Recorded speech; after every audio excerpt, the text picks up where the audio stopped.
All right, our next comedian is a regular. He's a Jew from New York. Give it up for Jeff Simon! Give it up for Scotty. Scotty tell you he's a lawyer? He's a divorce lawyer. He's one of the top divorce lawyers in the country. In fact, I've got divorced so many times I have him on speed dial.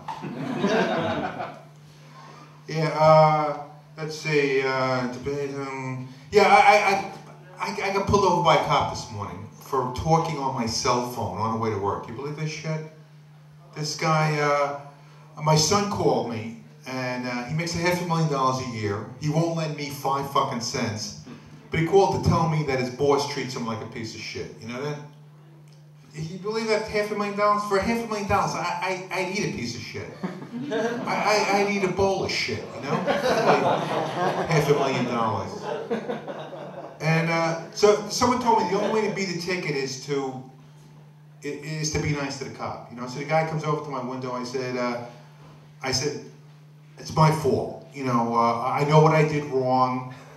You know, I'm very sorry, and I said I deserve a ticket. You know, I said you guys do a great job. You put your life on the line. My favorite show when I was a kid was Car 54. Where are you? I can't believe you people know about that show. So the guy is like smiling and everything. He says, I give him my license and registration, and he says I'll be right back. Guy comes back in 3 minutes, and this cocksucking motherfucker gives me a $130 cell phone ticket. I hate fucking cops. I hate these guys. They let their power go to their head. You know, they all have like they all cheat on their wives. They have like 10 girlfriends. Every cop has 10 girlfriends. They hang out in Dunkin' Donuts all day. They don't pay for anything. They don't pay for anything, and every cop I've ever known fakes an injury to get on 3/4 disability. These cops are just motherfuckers, you know? Anybody see the debate last night? No, I'm sorry. I'm getting ahead of myself here. Any Jews here? You're 118th, right? Yep. Any other Jews here? Come on, admit it. Who's a Jew? Gene, you're a Jew, right? Yeah, you're a Jew, right? Wait, were you real or wannabe?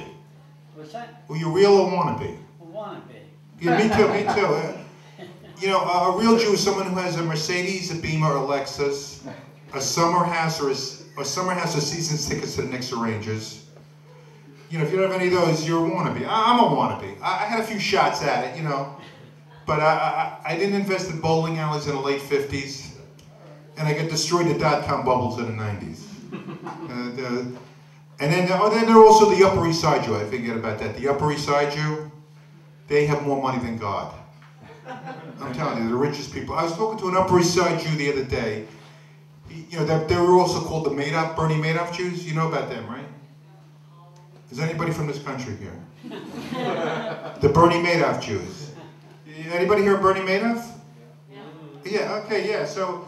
He gave $5 million to Madoff, and he lost it, you know.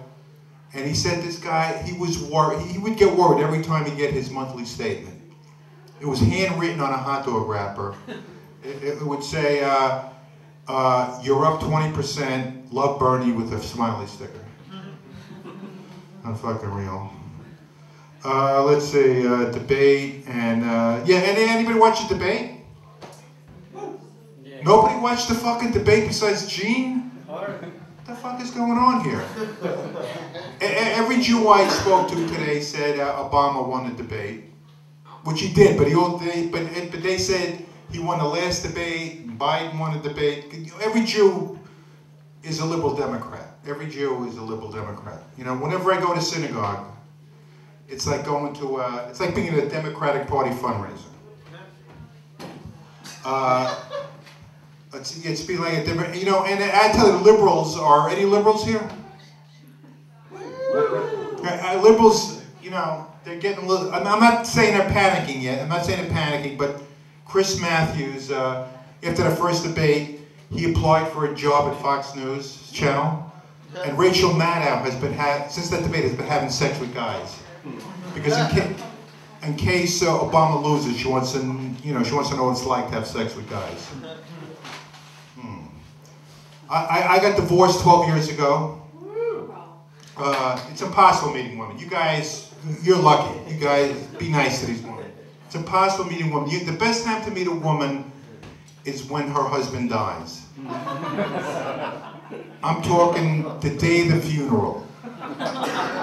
You got to make your move as soon as the casket hits the ground. That's what you got to do. I was talking to this woman.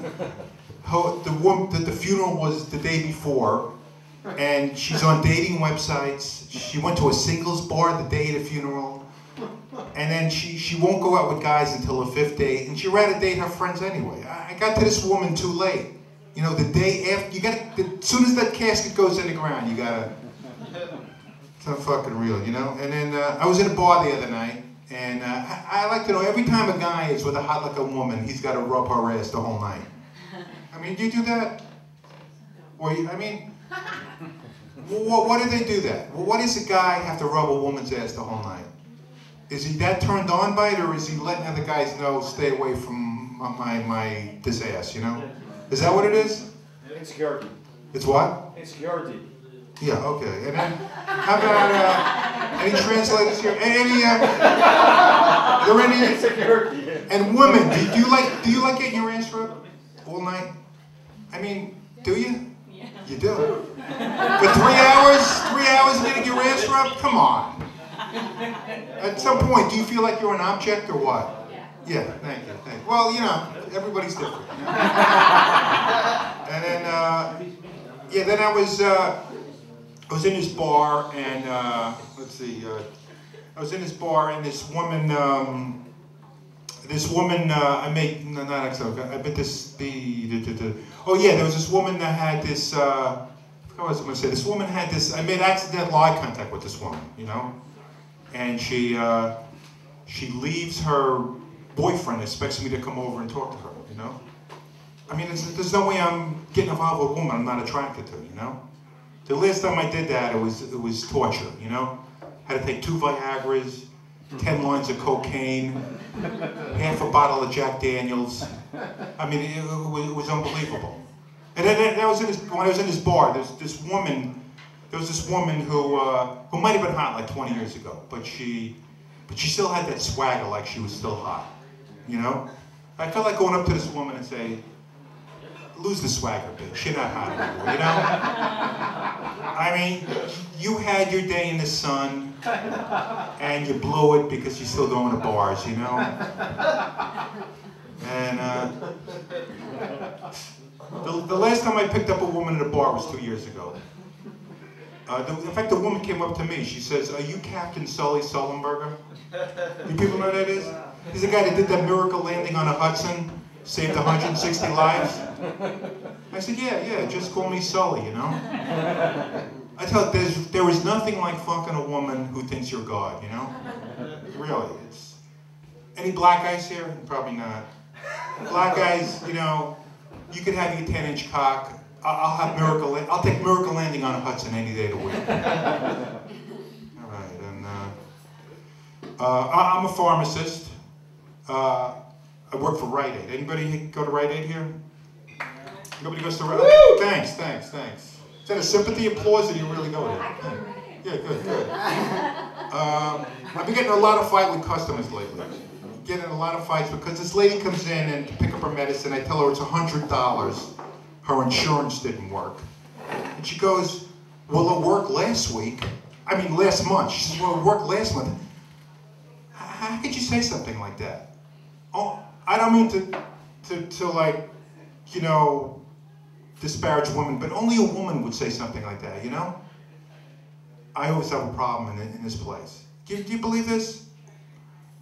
What kind of behavior is this, woman? You don't act like that, do you? And you don't, right? And that's why these women, their husbands get girlfriends and divorce them and everything. Because they have this kind of behavior, You know what I'm talking about? Guys don't act like this for some reason. I don't know. And then this woman comes in. She comes in for a nitroglycerin prescription for her husband, and she wants to know my wait time. I said it's 20 minutes. And she goes, well, my husband's having like chest pains. I don't know whether it's a heart attack or angina. But if it's a heart attack, I gotta rush him to the hospital, you know?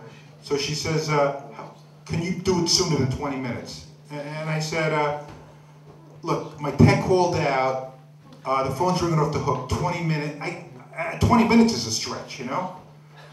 So, so then she says, she just, give me my prescription, she walks out. I mean, do you believe this? Look, wait time, that's the only control I have is wait time at Rite Aid, you know? I'm very strict, 20 minutes. You know, I only have 2 exceptions, you know?